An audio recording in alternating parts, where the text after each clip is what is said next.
Oh my God, welcome to another fabulous Chubs Gone Wild, episode 415, recorded on October 11th, 2021, which is both, oh, no, I shouldn't say both. I should say it's a triple-decker holiday. Today we have Indigenous Peoples Day. Is that what your picture back there is? I can't see it. Where? Oh, yes. Well, no, he's a colonizer. That's Tom Goss, the beautiful singer chaser, shirtless, eating a banana. Hello, nipples.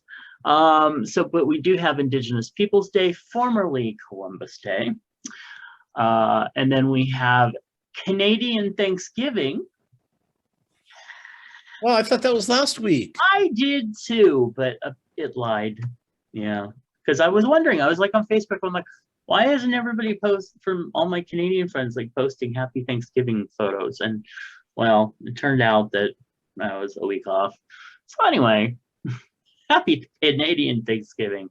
And also happy National Coming Out Day. And we'll talk about that in current topics. In the meantime, it's 70 degrees and sunny outside the Chubs Gone Wild studios. It's windy, not Just sunny. Me happy. Well, it's still sunny. But the dust is terrible. It really is. We went out to do a quick errand this morning, and wow, that wind is just crazy. And of course, you have worse allergies than I do, so it must be really getting to you. I didn't go out. There you go. Also, it is 20 days till Halloween, 45 days until Thanksgiving, 48 days till Hanukkah, 71 days until solstice, 75 days until Christmas, 76 days until Kwanzaa, and 82 days until New Year's Eve, and 83 days, just 83 days until season 2 of Call Me Pat. So there's a lot of great stuff coming up. I love the holiday season. Okay. Also, should I say this? I got a sneak preview of TJ's costume. I cannot tell, I will not tell, but I will tell you that it is hands down one of the most amazing costumes I have seen, and she has outdone herself. Just, I can't wait for you guys to see this. It's just absolutely amazing. Anyway, and with that, let us find out what other holidays we celebrate today. I'm anxious, are you? I don't know who TJ is. Oh, Zombie Girl.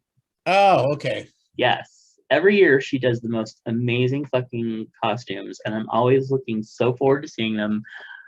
And wow, just I thought you meant TJ from a bar owner here in town. Oh, and then you referred to him as she, so I thought, okay, he must mean somebody else. Okay. Yeah. No, but I'd check out his costume, especially if you were a go-go boy. Or if the costume was on the floor after he'd worn it all day. Yes. You're disgusting. I know. All right. What other holidays are today? You Go Girl Day. That's a holiday? Yeah, You Go Girl Day. Well, I guess October 11th, so everything's gay today. Boston Marathon. They just ran that. It's already over. Really? Oh. They run it in the morning. Okay. Gotcha. On the East Coast. Catch up, girl. Come on, time. No. I don't do times. Everything, we are the correct time. Everybody needs to do our time. Well, according to Apple, you're right. See? That they are the deciding factor there. Also, we have Colonizer Day. Oh, what's Columbus Day? Pulaski Memorial, General Pulaski Memorial. I thought that was a star. She was a doctor on a starship. Anyway, also Indigenous Peoples Day. Yay! Well, how come it comes after Columbus Day? That's kind of sucks. Well, this is apparently done not chronological. What do you call it? Alphabetical. So, what? But yeah, you're right. I don't even know why we're still doing Columbus Day. Big lie. Moving on, though. International Day of the Girl Child. Ew. Okay. Kraken Day. Release the Kraken. National Coming Out Day. National It's My Party Day. I'm taking it that's not about the movie because that was a very sad movie. It refers to the old song, It's My Party. And I'll cry if I want to, cry if I want to. I support you being emotional and being in touch with yourself. You would cry too if it happened to you. No, I'd cry for you because it happened to you and I care. But yeah, I cry all the time. Anyway, moving on. It's also National Kick Butt Day. So after we cry, we kick their ass. Also National Kimberly Day. Online banking. Sausage pizza. Online banking? What kind of fucking holiday is that? Well, everything is apparently home. All of these are made by Hallmark and but if you think about it, since it's a holiday, and I think a lot of people get this day off. Yeah. The only way you're going to be able to do banking is online. Oh, that's a good point. I'm trying to stretch this to make it sound right, but okay. I don't know. Also, Sausage Pizza Native American Day, Southern Food Heritage, Thanksgiving in Canada. Oh my God, it's our day. World Obesity Day. I feel seen. I feel so seen. I mean, it's Coming Out Day. It's You Go Girl Day. World Obesity Day. I mean, this is like the best day ever for us. I'm so moved. All right, well, let's see what is on the agenda for our affirmation today. It is, my garden of affirmations is blossoming. I think they ran out of affirmations. Wait, that was it? Yes, that's it. My garden of affirmations is blossoming. Okay. Anyway, Patreon offers folks a way to support creators and receive rewards not open to the general public, like special podcasts, videos, books, and more. And we want to thank our current patrons: Clint, Nephi, Nick, DJ, Star Sage from the Universe, Timothy, Eric, Brother Sinatus, Phoenix, Dave, Moose B, and Sean. If you'd like to become a patron of the show, just go over to patreon.com/MattBurlingame for as little as $1 a month. That reminds me, so Mr. DJ Starsage and his cute little hubby Billy went to a wedding this weekend for Billy, for their cousin. But they got together before that with the Smellcast and Toppy Smelly, and they did a show of Matinee Minutia on The Princess Bride. Do you like The Princess Bride? Sure. I mean, you have any opinions on the film? It was good. Okay. I mean, that's acceptable. It was a little special to me because when I was in 8th grade, our favorite teacher, our sex ed teacher and science teacher, she basically said that if we behaved all week, did our work, did well on the test, on Fridays, she would sit and she would read The Princess Bride to us. And it was always like my favorite time on Fridays, just to listen to The Princess Bride. It was so good. And I love that she did things like that. So anyway, that's why I always have a little special thing for that. Oh, by the way, you can go find that over at matineeminutia.com or check out Univaz, univazpods.net. All right, it's time for our birthdays. Maybe. We'll wait. Today's birthdays. Happy birthday to Bob, Carl, Tosh, that Tomas in Sweden, and also to Jeffrey, the former publisher of MGW. His birthday is today. That's pretty crazy. We had also upcoming birthdays. We have Roberta, Princess Holly, Marin, Greg, Joe, Braden, Alan. Oh, that Melinda. We met her in Vegas. She was a very, very talented card artist.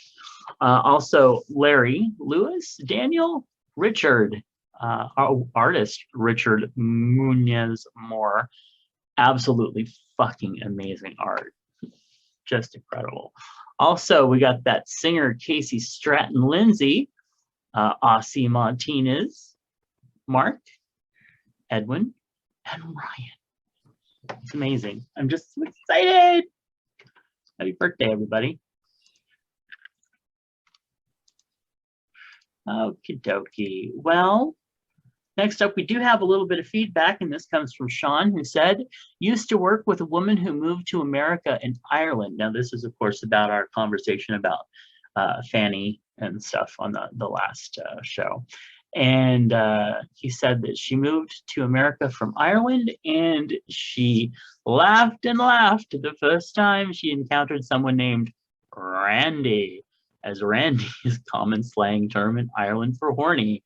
I remember a episode of Fresh Fields where they had a dog named Randy, and he's like, the dog got loose, and so here I am running around the park yelling Randy and getting stopped by a police officer. So, yeah. Funny. Sounds it. I know.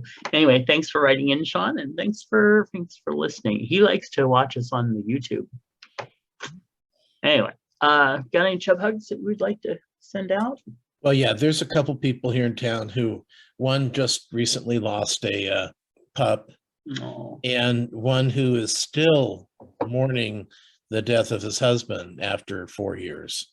And the thing is, I have to find it in myself to understand that that's the way they're grieving.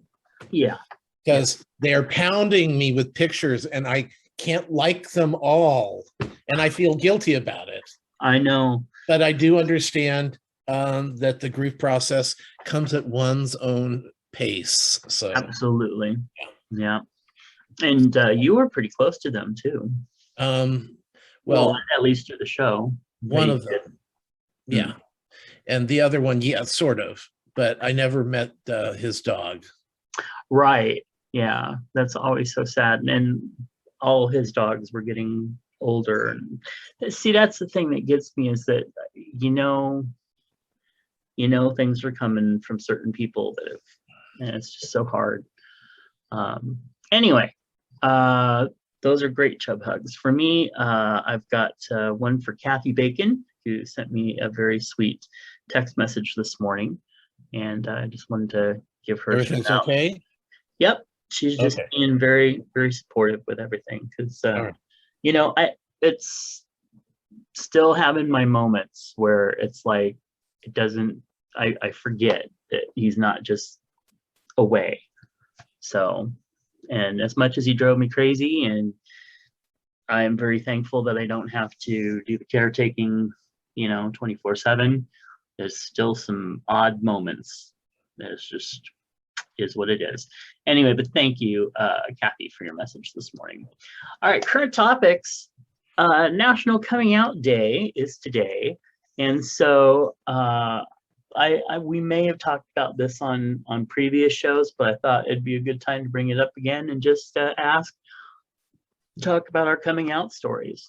So did you want to go first? I don't have one. Okay.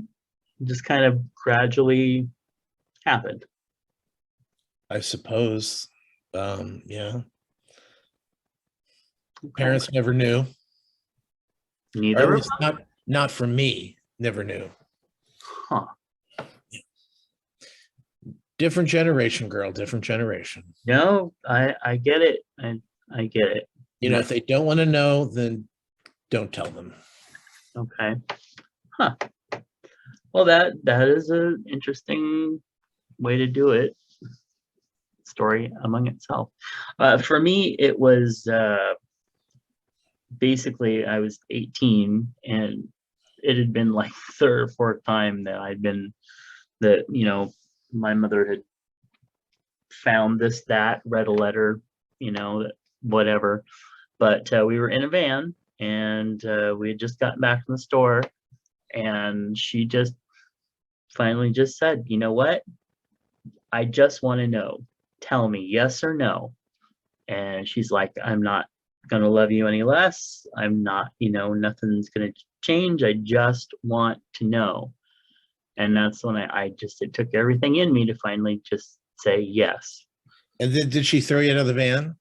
No, Oh, okay. thankfully she just said, all she said was, "Okay." And that was it. And it was still an adjustment. Like, she still kind of did treat me a little bit weird here and there, but finally it got to the point where, eventually the awkwardness stopped, and then it was great. My grandmother still said, told her, "You need to go in there and tell him not to be that way." And my mom's just like, "It doesn't work that way." But my grandmother still labored under the assumption that one day I'd change my mind and just find the right woman. Yeah. Didn't happen. Shit, you didn't even find the right man. Thank you. I don't mean that as honor. It's not an insult. It's like, okay, Grandma, the good news is I can't even find the right man. So, you don't have nothing to worry about. Right, exactly. Yeah. Nope. You're right though. Haven't found either one. Maybe I just need a couple. Ew, no. They have to have you need to find joy in yourself. Oh, I do. Oh, you meant, okay, I got it. Anyway, hey, Tom wants to talk to you about. You mean my week? Yes. Oh, okay. I wasn't sure. You have to make the announcement. Okay, Tom wants to talk to you about his week. Oh, okay. Well, today will be the last episode I'll watch of Evil, so I haven't watched it yet. It's the season finale. Oh. And don't worry, it's been renewed for season 3. Cool. No problem there. But I will be watching that. Last week's episode was they went to investigate this one place, and there was this doll that was causing the problem. And then they went someplace else, and there was another doll, and then a third doll. And I was like, okay, how am I supposed to sleep? Evil dolls. Yeah. Really? That's okay. Awful. I can do with a lot of things, but evil dolls. But there was this one portion of the episode where one of the characters that was at the evil doll house, he was recording sound on his phone, and he said he goes he's listening to it, and he hears there's like another voice there that wasn't supposed to be there, and then he looks down this hallway, and there is this looming black, dark, shadowy character. So he looks down the hallway, and he moves a little forward, and then the shadowy character moves a little forward, and then he moves a little further, and then the character walks right up to him, and you can see it's like this demon, this horrible, well, not horrible, they're actually, their demons are kind of interesting looking, but this demon, and he comes up and he has his finger out and then boops him on the nose and disappears. and what I love about the show is that was so terrifying that here's this demon walking up to him, and then he boops him. And it was just, but that's what I love about the show. It's just so clever and scary, but then before they let you get too scared, they will break that up for you. And it's nice. Super well made.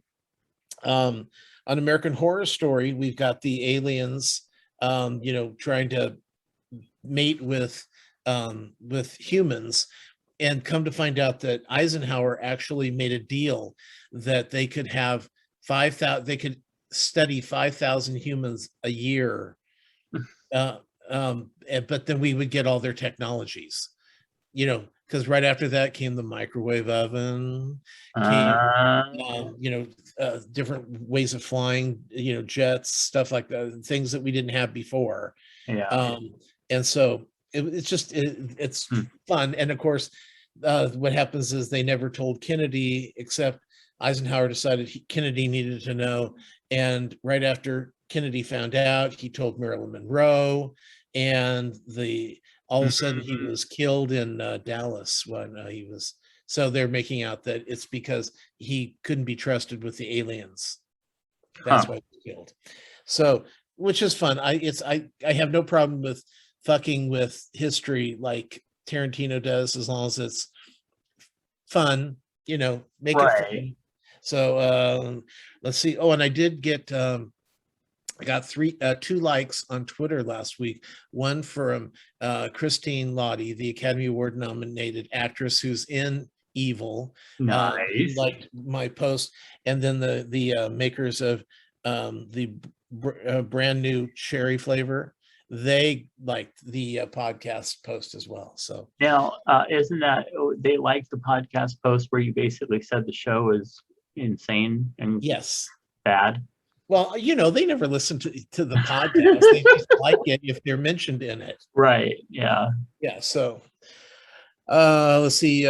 Only Murders in the House. We kind of solved one murder that happened years ago, but we still haven't solved the current murder. And there may, at the end, one of the supporting characters was found on their floor after being threatened. So we don't know if she's dead or not, but it has been renewed for a second season. So we need to keep more murders in the building. So fun stuff. I mean, it's so good. Martin Short is killing me in the show, just killing me. He is so hilarious. And if you're not watching it, I can't describe it, but it's just so much fun. The Big Leap, which was on Fox, this is about the reality TV show where they're taking has been or never were dancers and putting them into Swan Lake. So what I love about the show is if you watch reality programming, and we all do, you think to yourself, how does this all how do they get all these pictures and these conversations with the people, and there's how do they cast it, and why do they cast it, and that kind of thing, right? So this just lays it out. You when you're watching it, you just know that this is exactly how they do Survivor and American Idol and Amazing Race and The Voice. They're looking for hard luck stories that they can talk about, and how they've come from nothing and now they're trying to be something special, or their marriage failed and now they're trying to become one of themselves. It's just hilarious. And it's like, oh my God, there's a fight over there, get over and film it. And they've got the cameraman over and the producer and the sound guy, and they always take advantage of a bad situation because it makes compelling television. Yeah. So when you watch it, that's what the joy I'm getting out of the show is, just how much I always figured this is how because you sit there, you watch Survivor and you go, oh my God, those poor people, they're stuck on that island and they're sitting there where do they go to the bathroom? What do they eat? And then you start thinking, and how am I seeing all these pictures? And why is the sound always perfect? Oh, that's because on the island, each camp has probably 3 or 4 producer groups with cameras and with and sound people to make sure that they get quality shit. But we sit there and think they're sitting there. I remember there was one episode back years ago. Remember when they found the granola bar, the wrapper? Yes. And the whole time we're sitting yelling at the theater at the TV. We're going, oh my God, it's probably one of the cameramen. But you can't play into that. So It's magically being filmed by no one. Okay. Yeah. Let's Yeah. see. We had the premise, which is on Hulu, 5 short films, less than 30 minutes long. Mm. This last one was about a guy who was bullied as a child. Now he's this zillionaire. He's just Elon Musk kind of character, and one of his bullies is trying to break in and get him to help him establish a business. So he tells him, what I'm looking for is the perfect butt plug. And the guy goes, really? And he goes, yeah, that's what I want, the perfect butt plug. And so the guy goes, okay, I will create for you the perfect butt plug. And so, like, his wife's going, are you sure he's just not fucking with you? Well, I don't think so, but I'm gonna do it. I'm gonna give him the perfect butt. And it's just a very funny, interesting concept on all these little stories that they have. So I'm really liking it. Brian hated it, but then Of course. yeah. Okay. Let's see. Finish the Squid Game. Oh, I told you that. I think that last week. Finish the Squid Game. I wasn't really thrilled with the ending because I felt it kind of said sequel. But we'll see. But I think it's hilarious how popular the show is, and how, like, Vans tennis shoes, they can't keep them in stock because everyone's going for the white Vans that they wear in the show. And today I actually saw that they're making up the numbered jerseys that they wear. They're kind of like what do you call those little matching sport top and jacket, like a, what is it, leisure suit, not leisure suit, god damn it. Anyway, what they wear in the movie, they're selling now, so you can dress like the contestants in the show.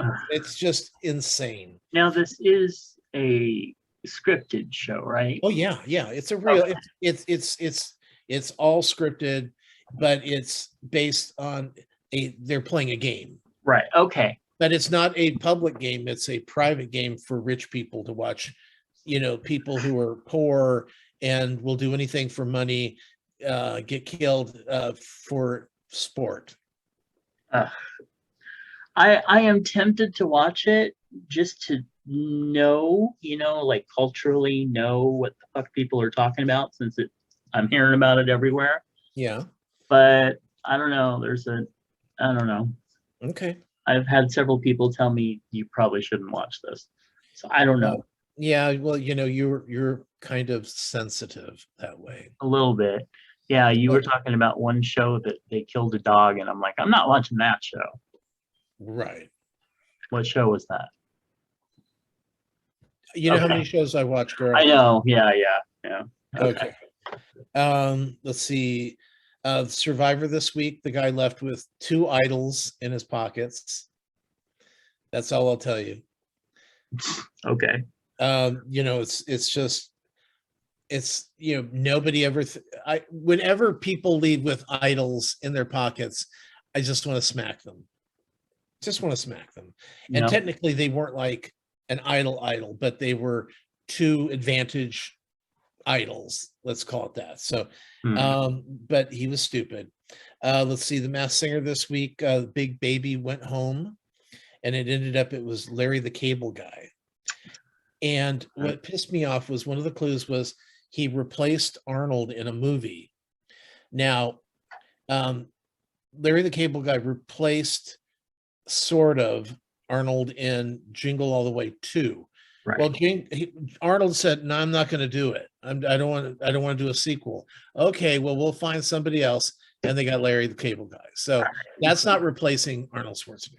I don't even know if I've seen that. You know how I watch Christmas movies. I know. I don't think I remember it, but I was getting all the movies that were coming out on video or DVD. I was getting all of them weekly, hundreds of them.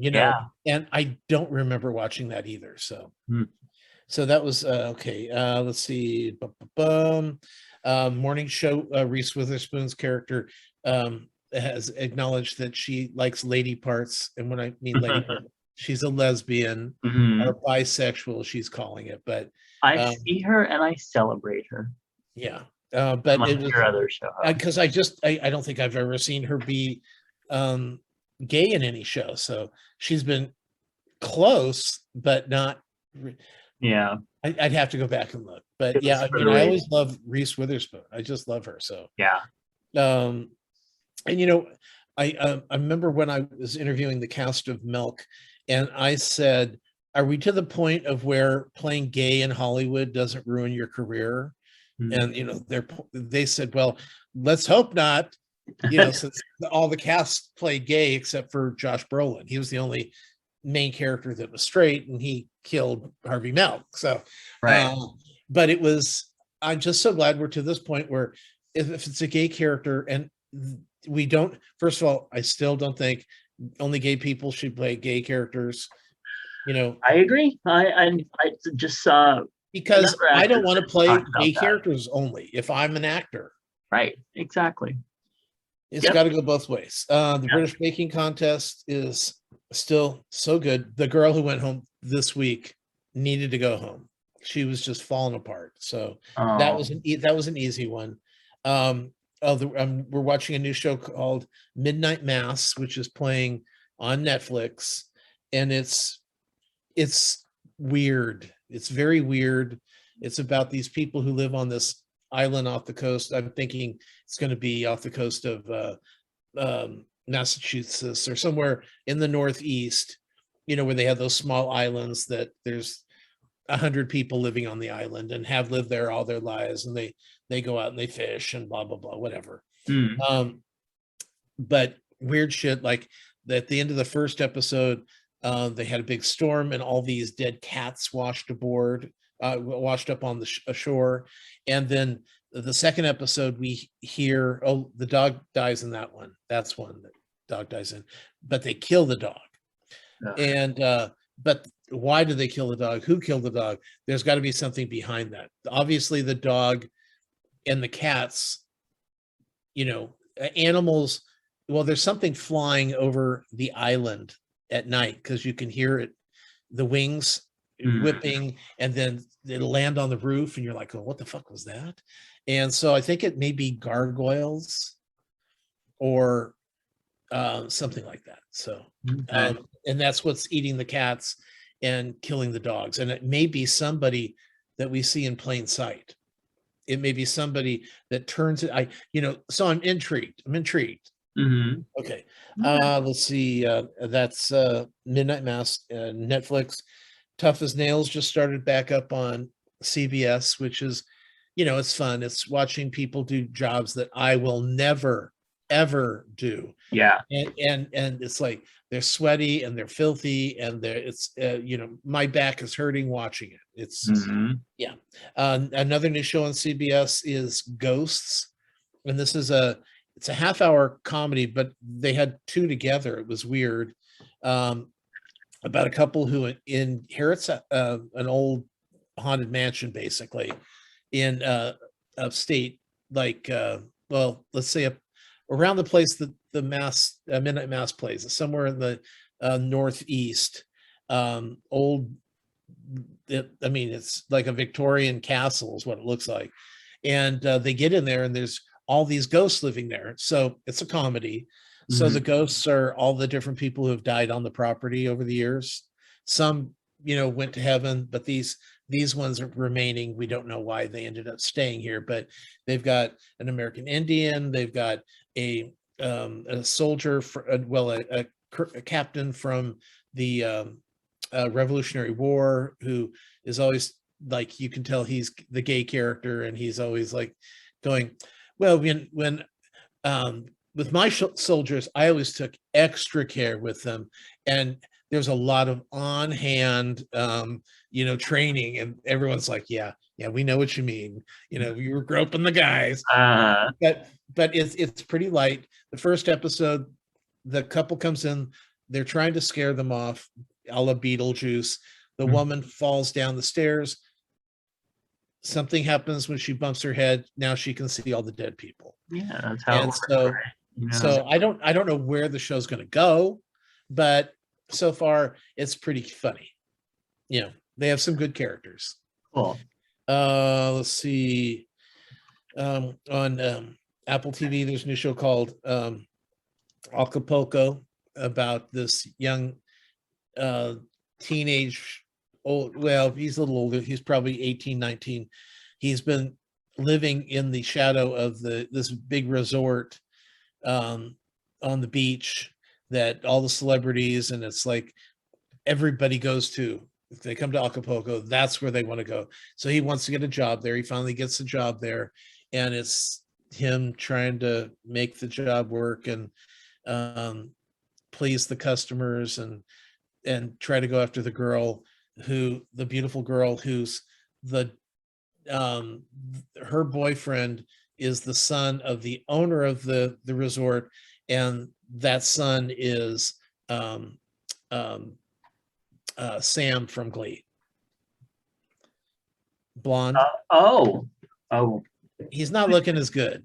I was going to say he used to be kind of pretty, but okay. Yeah, well, when him with that blonde hair was just amazing. Yeah. We are back to we took a 2-week off of Cougar Town and Big Mouth because we wanted to catch up on everything else, and then we caught up on everything else, so now we're watching it again. Oh, cool. And this week I did watch The Haunted Mansion. It's the Muppets version. Yes. I saw Black Widow, which now is free on Disney Plus. What did you think about that? I thought it was entertaining. It's an origin story, right? Which they really didn't come across with saying that very well in the previews, right? At least not as far as I saw, and I saw an awful lot of previews. But what I did like was the guy who plays the father, who's also the sheriff in Stranger Things. He is super fun in the show, and I mean, basically it shows you the family that Natasha came from, the Black Widow, and how they were separated, and she was sent off to be an assassin for bad guys, and now the whole family is back together and working together, even though they were never a family. Right. That's the weird thing, is that it was let's put these 4 people together and call them a family. Who's not going to trust that, right? So and it was fun. I really thought there was way too much action. Yeah, you said that on the other.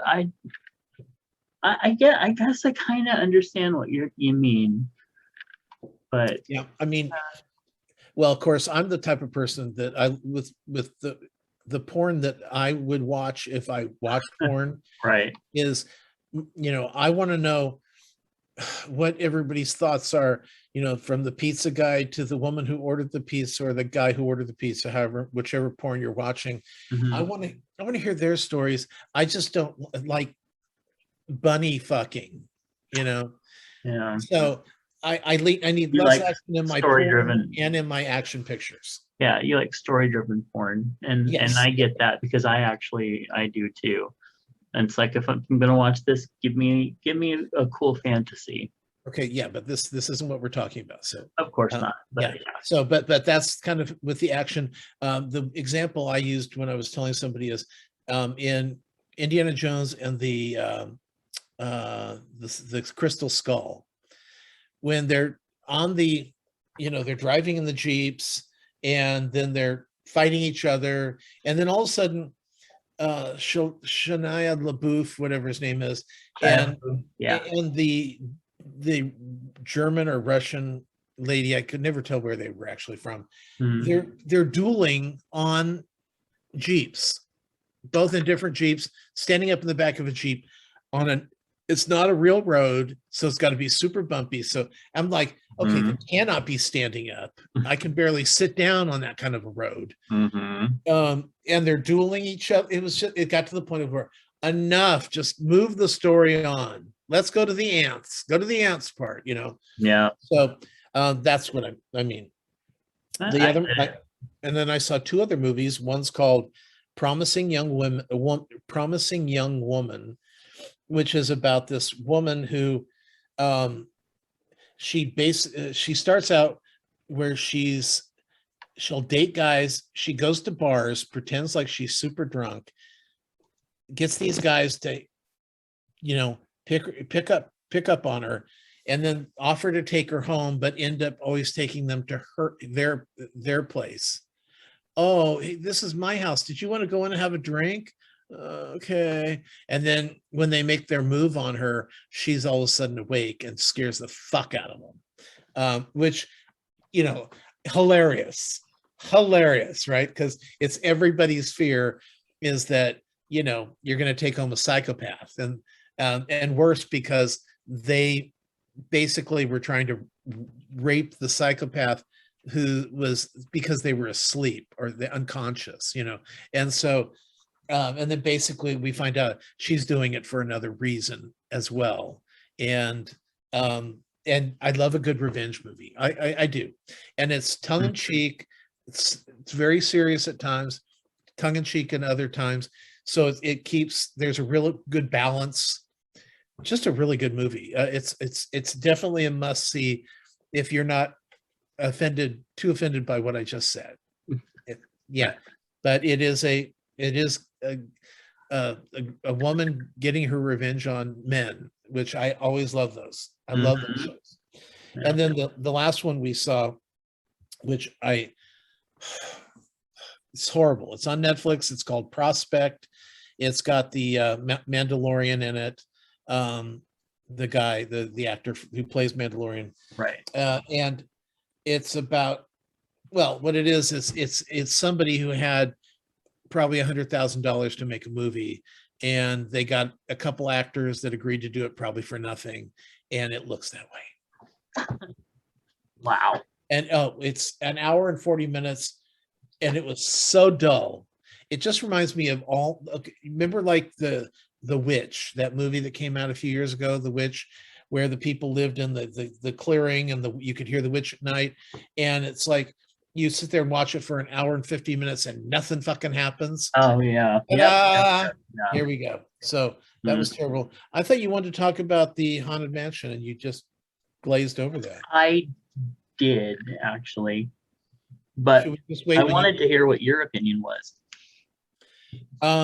Well, first of all, I love the fact that it was actually following the ride, because the problem with these movies that they make, these Disney rides, is when they don't give you, like the Eddie Murphy one, it was a Haunted Mansion. That was as far as they went with that. This one, you start off, you walk in, and then you get to the elevator, and then the elevator goes down, the lights go off, and you're waiting for the elevator door to open, because we all been on this ride before. And they're giving us, and then they have the talking heads, the busts that are within the graveyard, and so they've got all these different special guests showing up in the graveyard as ghosts, which is sad because Ed Asner was one of them, and now he is. Yeah. But it's tribute. The man was working till the end. Yes. So good for him. And there was only 2 songs in it. I think it was just Darren Criss and then Taji P. Henson. I think they were the only 2 songs. And it's just when they go down the hallways and the doors are breathing, and just like when you walk down through, they go into the crystal ball as Miss Piggy instead of the woman in Disneyland. They go to the party. The critics are in one of the old cars from the from the actual ride. They're riding around in it instead of being up on top. They're actually in one of the cars. They have at the end it looks like we had some people show up that were hitchhikers, ghost hitchhikers. All of it, they pump it with that. I mean, it's silly Muppet, but it's still fun, and it's probably more made for people who are younger than us. Yeah. And I did like Pepe. Oh yeah, what's not to like about Pepe? They give him the best lines. And of course, everything's funnier in an accent to us. Um, I definitely understand what you meant about liking that it followed the ride, because I mean that makes sense.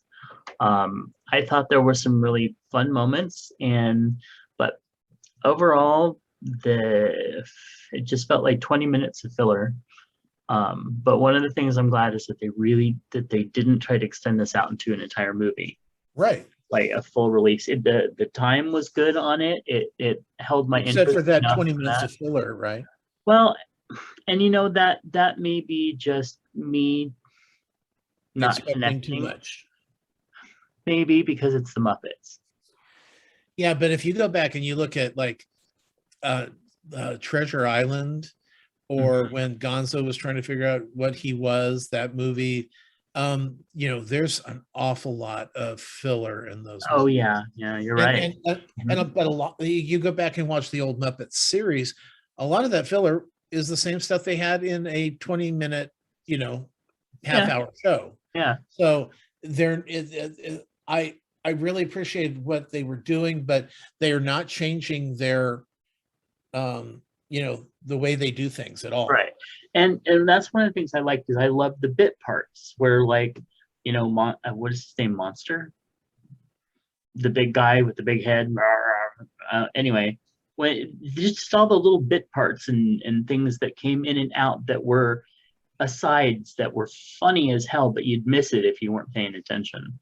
Yeah, did you see that Pat Sajak was one of the busts? I didn't until I read the credits, and then I was like, oh, okay, now I get that. Yeah, because that was the thing about the Muppets. They always included a lot of guest stars, and it was because they wanted to be included, right? So the characters, like for instance, in the elevator, there was a woman who is in the old-fashioned kind of 1800s looking outfit, and then of course as the elevator gets by, you see she's on a tightrope with alligators below her. Well, that was Janice on lead guitar instead of the real one. So where they could, they would replace the people in the haunted house, traditional people, and turn them into Muppet people. Yeah. So it kept the whole thing very well rounded, I thought. Yeah, I there were a lot of great moments. Actually, the John Stamos moment really made me giggle.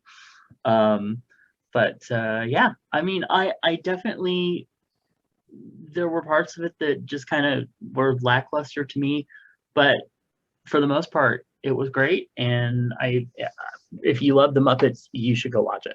Yeah. Yeah. It's not the Muppet Christmas Carol by any means, but then what will be? Exactly. That's their crown jewel, and everything else they do should not be compared to that. And don't forget, the Muppets have been around 50 years. Yeah, so getting old. Yeah, I mean, they were on Sesame Street, then they went to Saturday Night Live. These guys have been working a long time doing the same shtick and I think doing it well. So absolutely. And Gonzo's always been one of my favorites too. Where was Rizzo the Rat though? Oh, that's a really good question, because he's also one of my favorites. Maybe he was stuck in Christmas Town or something. But well, no, I'm thinking maybe he had another job and wasn't able to do it.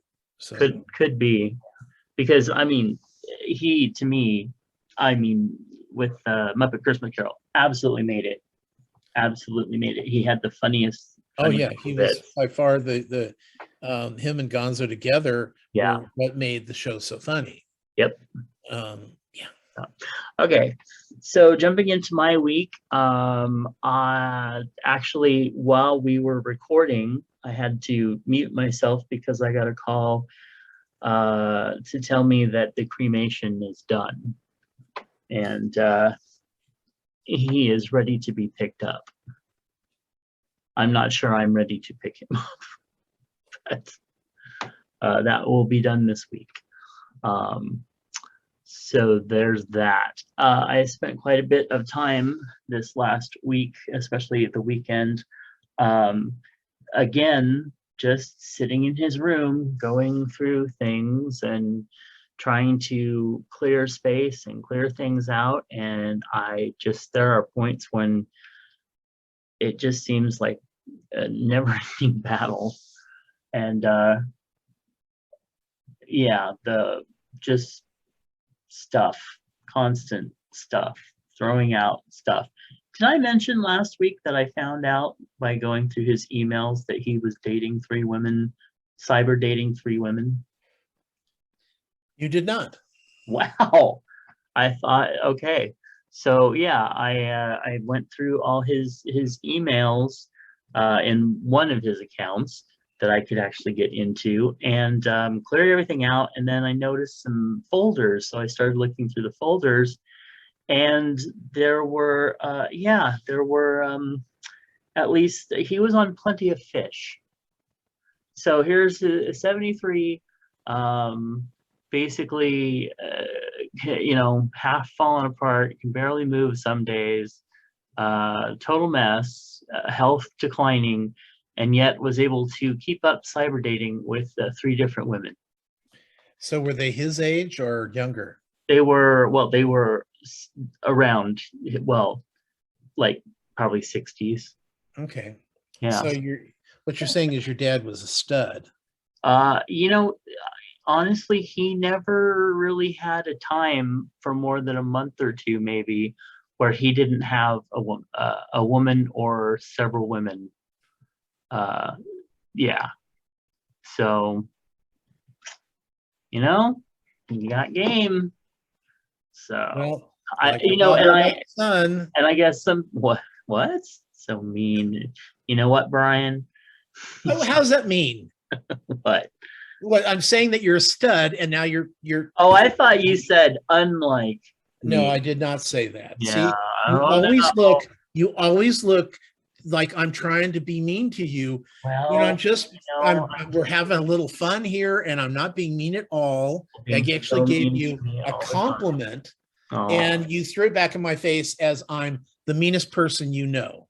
Exactly. Yes, I did, because I misheard you. I'm sorry. But yeah. But every other time, I'm always the bad guy. Oh, yes, always. Always the bad guy. Unless Brian's around, then you're not. Well, then yeah, you can tell who's in the room. Right, exactly. But yeah, I found it amusing. I mean, I guess other people were like, "Oh, really? That's gross." I'm like, what's gross about it? Hell, who cares? Yeah, I'm glad he was having some fun. So anyway, now, are you contacting those women and saying he's deceased? No. Actually, he kind of, the last emails were from like April or May, something like that. So I mean, once he started really getting more sick, I think he kind of lost touch with all that, or at least the emails weren't there. So, but one of them, he was like, well, anyway, doesn't matter. So one of the things, he wasn't like sexting or no. It really, if he was, I wasn't getting that. But actually, he did.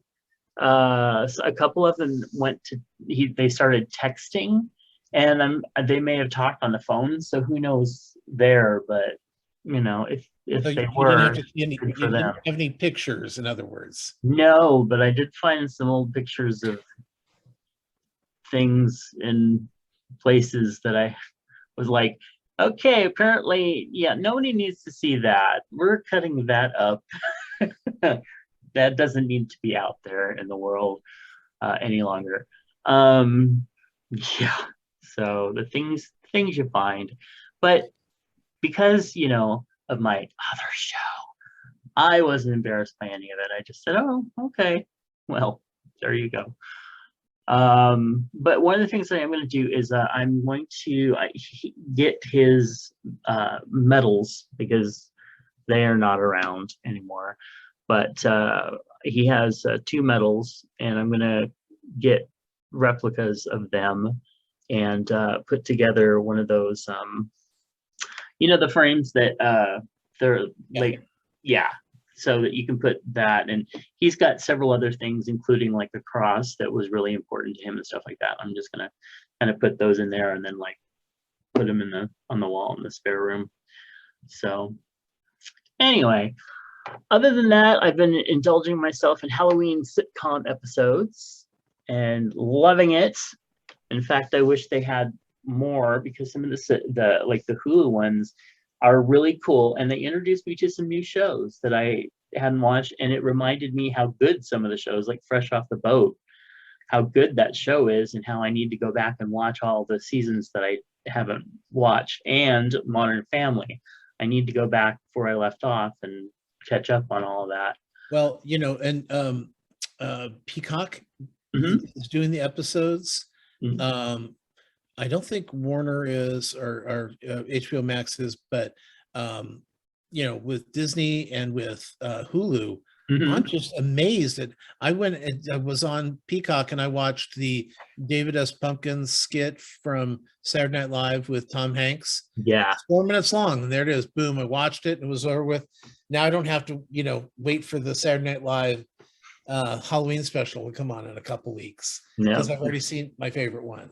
Nice. Yeah, it's just I love the offerings, and as I said, or we were talking in text over the last couple of days, I said you always were talking about. I mean, it's like, oh, did you watch A Christmas Story? Did you watch this yet? No, I've been watching just Christmas episodes of old TV shows, and I'm thinking, who does that? And you said, well, I was obviously just ahead of my time. Apparently, yeah, because obviously there's a call for it, because there's so much of it. Shockingly. And I love it. And so many on YouTube where there's just lists of them, and some shows that I've never seen that now I'm kind of interested in going and watching because I watched the special. Or the special episode anyway. Right. So I also watched Harry Potter 6, 7, and 7.2. That's at the Half-Blood Prince, the Deathly Hallows, and the Deathly Hallows second one. And I just so good. It just reminds me how much I love Harry Potter and how much I just wish she wasn't like she is. Anyway. Are you talking about Dolores Umbridge? She kind of turned into a Dolores Umbridge, huh? No, J.K. Rowling, her trans hate. And I just, gosh, I don't know. She's so cool about everything else, and then there's just like this bump in the road. Yeah, I don't get it either. It just doesn't make any sense. No. So, and then somebody else just came out. One of the actors, I think, just came out and said that he's the same way about trans people, and I was just like, why? It doesn't make sense. All right, moving on. Haunted Mansion, we talked about. Hell's Kitchen season 20, I finished that. I was fine with the winner. I just really like that show, and I like him. So, but he has mellowed out from the early ones. Well, especially when, you know, like I think it's because of MasterChef Kids. You know, I think he's working with enough children, and that he knows he can't make them cry. So I think that, and you know, maybe he's been told in, you know, that his Q number goes down when he's mean. People like him. Oh, I know. I'm just saying. Maybe that's why he's reducing the amount of meanness he has. Because if you look at Simon Cowell on America's Got Talent, he's nowhere as mean as he used to be on American Idol. Oh, yeah. So, you know, maybe there's just a general lessening of that mean to be funny character. I guess so. But I just remember times when he was like, he would just, I don't know, squish fish in their face, or, you know, just like call them horrible things and scream and yell and make them cry. And now it's like he kind of does that, and then he yells at him, "Get out!" And that's about it. So I don't know. Yeah. But I still like the show, and I think that he's really cool. Happy hour at Badlands. So I went out to this Friday. Although I'll tell you, with the D out there and the friends that I've known who've had all 3 shots, that includes the booster, and are still, getting COVID. In fact, my aunt and uncle, I don't know if I brought it up last week, but my aunt and uncle went to a wedding, and he had the vaccine. She wouldn't or didn't. And she is now in the hospital. They can't keep her oxygen levels up. But he is getting better. So How old are they? They are in their 60s. Okay. So, but yeah, so I don't know what's going to happen with her. They kind of seem like they expected her to, recover. Not if they can't keep up her oxygen levels. Yeah, that's kind of what I'm worried about too. And I haven't reached out to them today to find out what's going on, but yeah. But again, he had at least 1 vaccination, and he's gotten better and been fine and doing, almost back to normal. And so people are stupid. Anyway, I went to Badlands for their happy hour. There wasn't many people there, which was fine with me. Most people were masked, at least at first, and we had to show our vaccination cards to get in. I don't have a problem with that. So, and then we spent most of the time on the back balcony and warded off like drunk people, like seriously ass crazy drunk people. And then we went to, remember where Pete's Pizza used to be on 21st and J? Is that it? 20th and J. Yeah. Okay. So it is now a place called Tropic Ale House Midtown. So it is like Hawaiian food, interestingly enough. But they still do pretty much the same pizzas as Pete's used to do. So I got like mushroom and bacon and Alfredo with truffle sauce. And it was really good. It was really, really good. But of course, it's now basically a heterosexual sports restaurant bar. And it was, there were several games on that people were just having a blast with. And it was so loud, especially this one guy, it was so fucking loud that we were in the corner with the great acoustics and had to like cover our ears because it was just ridiculous. I don't understand that. Maybe if I saw a really great show, I'd understand it, standing ovation, all that stuff. Okay, so that's basically my week. So you didn't take a picture of it? Of what? The bar? Your pizza. Oh, no, actually, I didn't think about doing that. I should have, because it was really cool. Of course, and then we came home, and our sweet Lori Dean, who went with us, had baked a spice cake with sugar and for the frosting, cream cheese, and made it extra runny, so it just covered everything, and it was just I had a piece of that, and it was just amazing, absolutely amazingly wonderful. So hang on. We want to remind you to be loud, be proud, be too much, and to be you. Fat Marker Clothing wants those of us who have been told that we are too much of something to turn those negatives into positives. And Chubs listeners, you could do that. All you have to do is go over to fatmarkerclothing.com and use the code FMWildChub to get 20% off anything when ordering. All right. Advice. Our advice this time comes, of course, from Dear Prudy over at slate.com. Go check them out and, subscribe, read, whatever. A longtime friend, Tony, is getting divorced from her husband, Cal, after his affair. It has been very messy. Tony has gone scorched earth and demanded everyone choose a side. Cal is very close to my husband and my daughters, and I've known Tony for over 15 years, including when she had an affair and had an abortion to keep it secret. I held her hand during the procedure. Well, Tony just accused my 23-year-old daughter of having sex with Cal because she wanted both Cal and Tony at her graduation. My daughter called me crying, and I don't know what to do. My immediate impulse is to call Tony and tell her off and let everyone else know what Tony did. I know that is not the right thing to do, but I don't know what is. Oh, I hate this woman. It's just like, it's,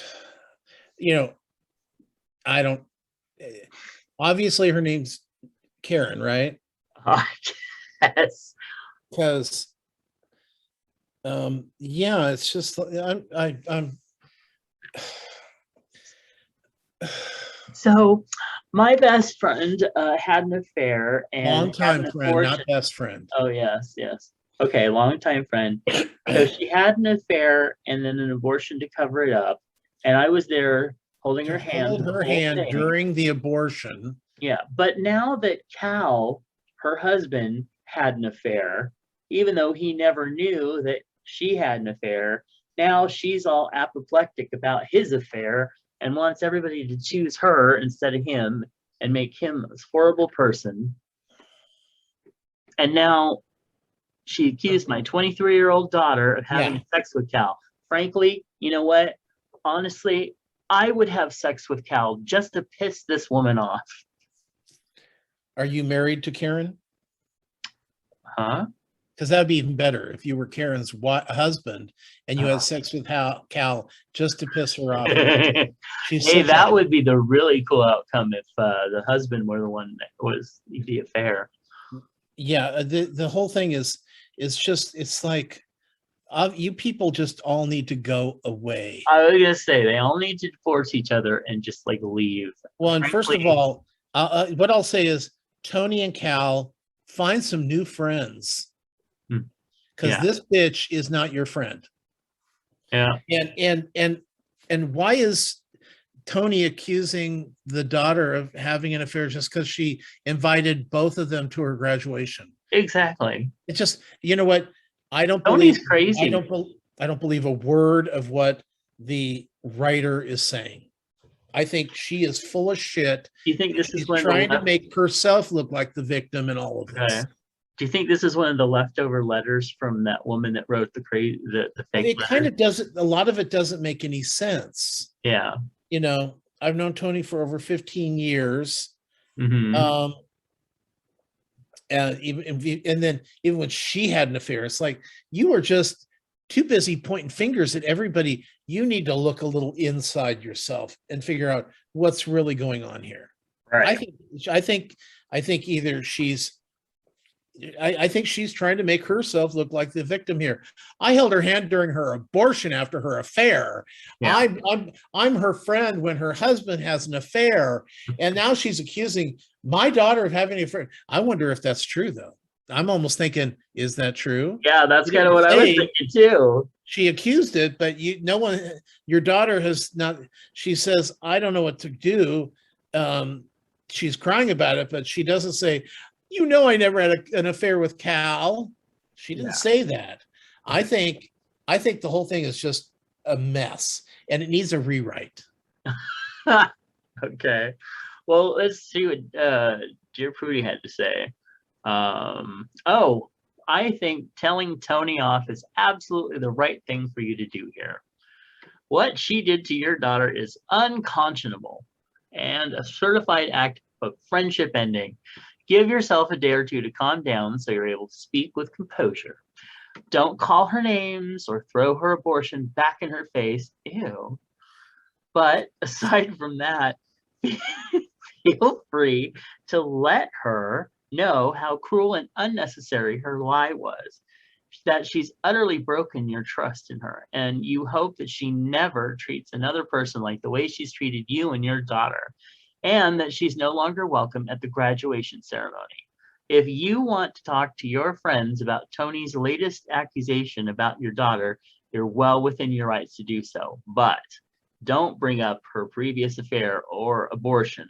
That's a private and painful event worth protecting regardless of how badly she behaves. Well, I think that is the worst advice I've ever heard.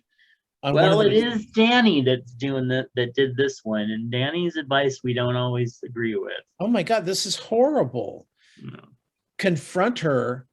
No, what you need to do is make sure that before you confront her, that you hear from your daughter that she absolutely did not have an affair with Cal. Right. That they have never, and it doesn't have to be an affair. It could just be they messed around at some point, or kissed, or yes. Yeah. I mean, and what if there is any kind of truth to this at all? Everything you're saying about Tony now is back on you. And not to mention if your daughter's pregnant from Cal, which I okay, that's enough. Yeah, she's not pregnant. Cal and Tony live closer to the college, so maybe she had stopped there once to shower because her mom and dad weren't home, and next thing you know, she's sucking him off. Come on. Oh, Cal must be a hottie for college. Well, he's a good-looking guy. Yeah, he's tall. Anyway, all right. Hey, Chubs, if you were going to do a huge party and court any costume you wanted, regardless of the expense, what would it be? How can you even ask a question like this without some warning? I don't know. The Kool-Aid guy? I'm trying to think of a fat outfit, but then you can't sit down in that, so that wouldn't work. I don't know, something from Harry Potter, maybe. Ooh, that sounds really cool. But I wouldn't want to be the groundskeeper because that would be too hot. Oh, poor Hagrid. Yeah, maybe give me more than a 3-second warning. Okay. Pick a costume out of anything you want to spend in the world on this costume. Thanks. Yeah. Okay. Well, I know what mine would be. But of course, because you've had some time to think about it.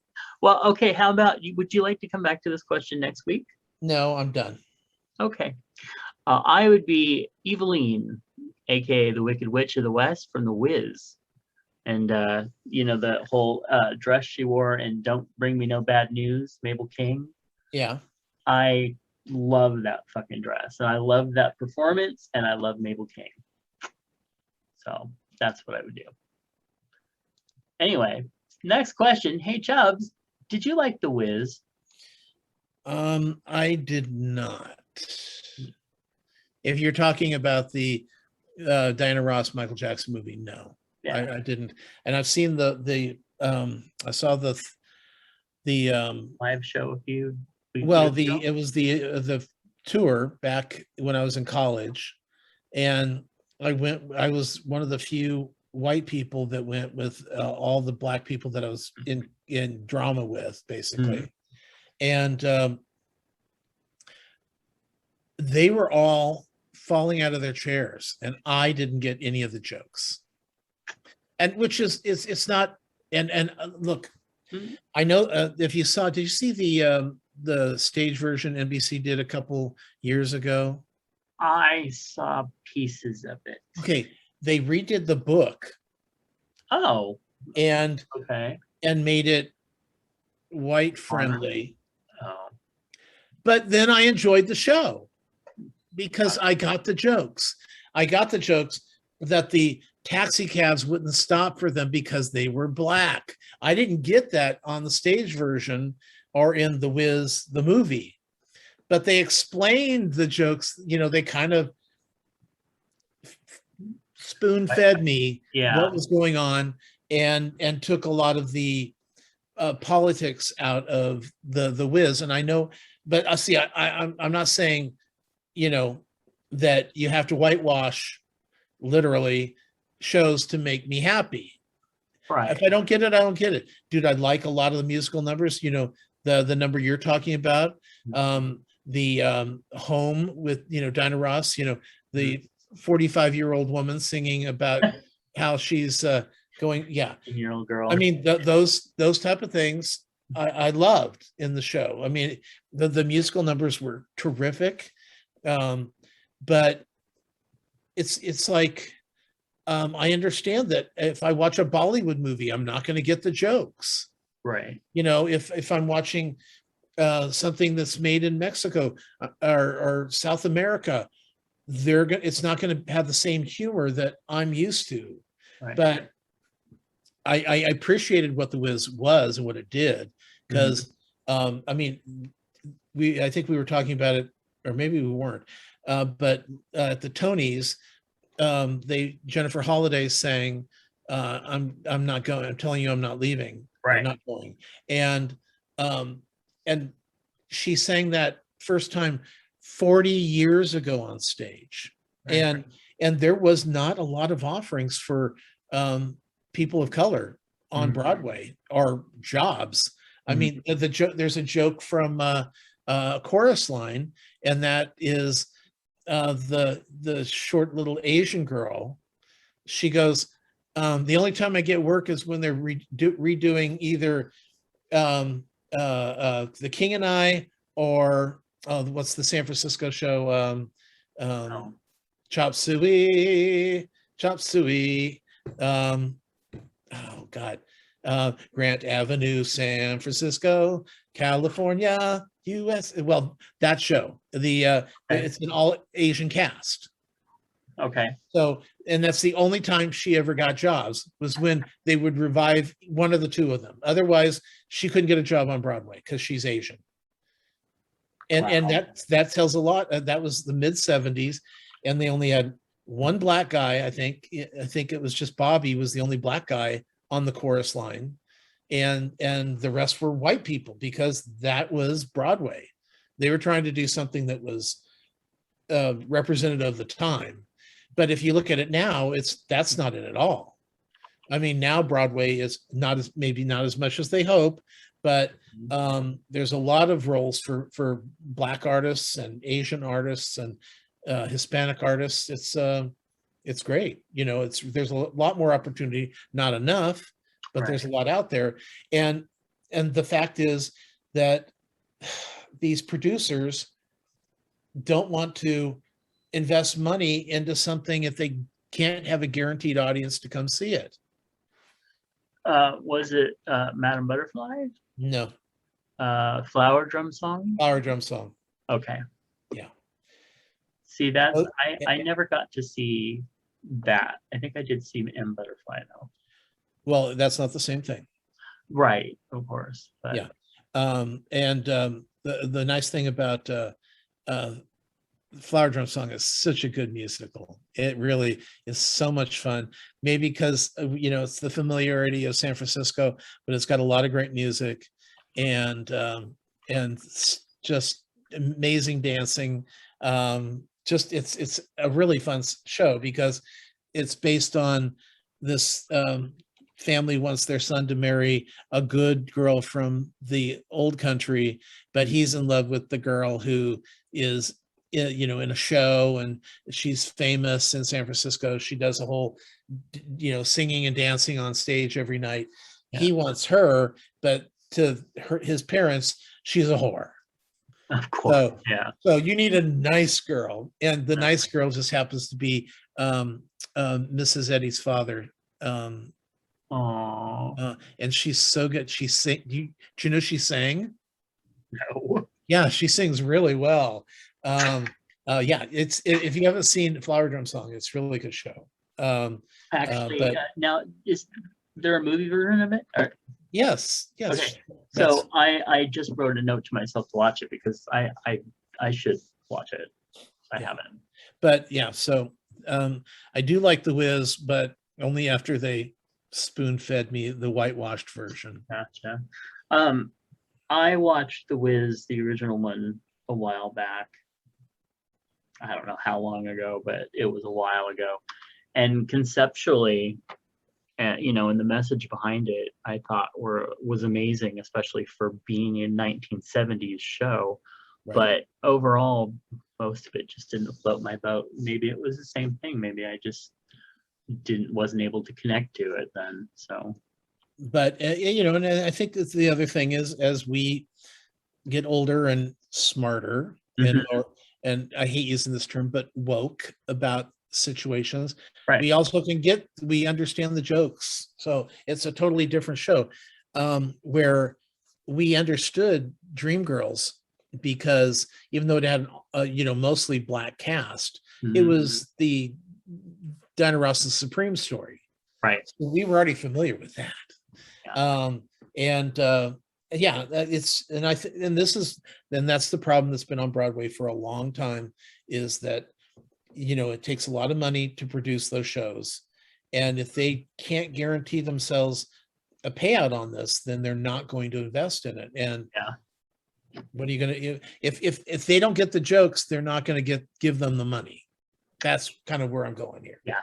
But Exactly. but in the same sense, I don't want you to say, well, then they have to whitewash their shows. No, I want them to keep their shows, but understand that they're going to have to try harder to find somebody to invest because of it. Exactly. Yeah. Yeah. Yeah. You're absolutely right. So I did have a trivia question for you. Yeah. And Already answer it. well, What's the question, girl? the question, the question was, how long do you know how long The Wiz ran in its original production? I know it ran for a while. I'm not sure. It's so hard because, you know, Wicked is in its 20th year. Yeah. So it's almost hard to believe that I saw the, you know, the off-Broadway version in San Francisco before it ever went to Broadway. Right. And that was over 20 years ago? What? I know that seems so weird to I think would think about. that was probably about 10 years. So it actually, The Wiz by Charlie Smalls, the adaptation, I should say, starred Stephanie Mills as Dorothy and opened at the Majestic Theater January 5th, 1975. The production played 15 previews and 1,672 performances before closing in January 28th, 1979. Wow. So it only ran for 4 years. The musical earned 8 Tony nominations, winning 7, including Best Musical. Yeah, well, I remember when it was on the Tony Awards. And I'll tell you, if you've never heard Stephanie Mills sing Home on stage, you've missed. That's all I have to say. You've missed out. Donna Ross is always fabulous, but right. There was just the point. It's like Home is one of those songs that'll just rip you the fuck apart if you're actually listening to it, and where they position it in the film or the play as well. And it's like, when I'm telling you I'm not leaving, it's right at the end of the first act, and she, you know, saying, I'm not leaving, you can't get rid of me. And the one thing you don't see in that song is at the end of at her singing that song, she goes, you know, me, and it goes dun dun dun, and everyone thinks that's the end of the first act. No, on the other side of the stage, her replacement and the Dream Girls are out on stage performing while she's not there. Yeah. And it's just heartbreaking. And there's Sunset Boulevard does it too. That's what I love about musicals and stage, is they know how to position their breaks and they know how to finish a show. You know, they know that if I'm not tingling all over at the end of a show, I'm not going to give that standing ovation. Right. Yeah. And they know how to do it. It's fabulous. Okay. Well, let's jump into our lunchbox. Well, actually, let's jump into Mr. Moose's lunchbox and see what he's got going on here. Starting with Our regular Chinese restaurant is still closed, so we tried a new one. Bought Kung Pao chicken over noodles. It had green beans mixed in, and it was good with them. Oh, Looks like it. Yes, please. I'll have one order of that. More Asian food. This is garlic chicken over noodles. Chicken quickly stirred, fried with green pepper and mushroom, garlicky brown sauce that is slightly sweet. Yes, please. Or more? Thank God. Yes. An order of pad thai. Pad thai. And then there are some in Pride 48 community that don't like pickles. It's true. I know 2 of them. Not me. Here's an appetizer portion of fried pickles with ranch for dipping. The pickles are hand breaded in-house, super crunchy.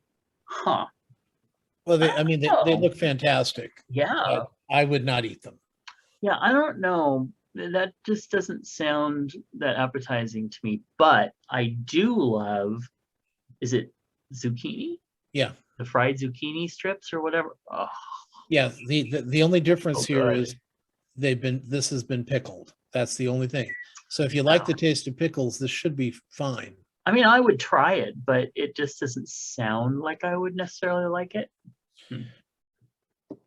Well, anyway. I mean, I do like pickles by themselves, like a spear, just a spear pickle with a sandwich, as long as it's not on the sandwich. Okay. Sometimes I like pickles on the sandwich, but usually they tend to be bread and butter pickles. But I do like pickles, and one of the things about the dill pickles is most of them don't have any calories. Well, and if you're hungry, they do have calories. Suck a pickle. Well, not enough. And they don't have any carbs unless they're sweet. Read the bottle. If they've been pickled, they've got carbs. Read the bottle. Okay, you need to know what goes into pickling. You need to read the bottle. Okay.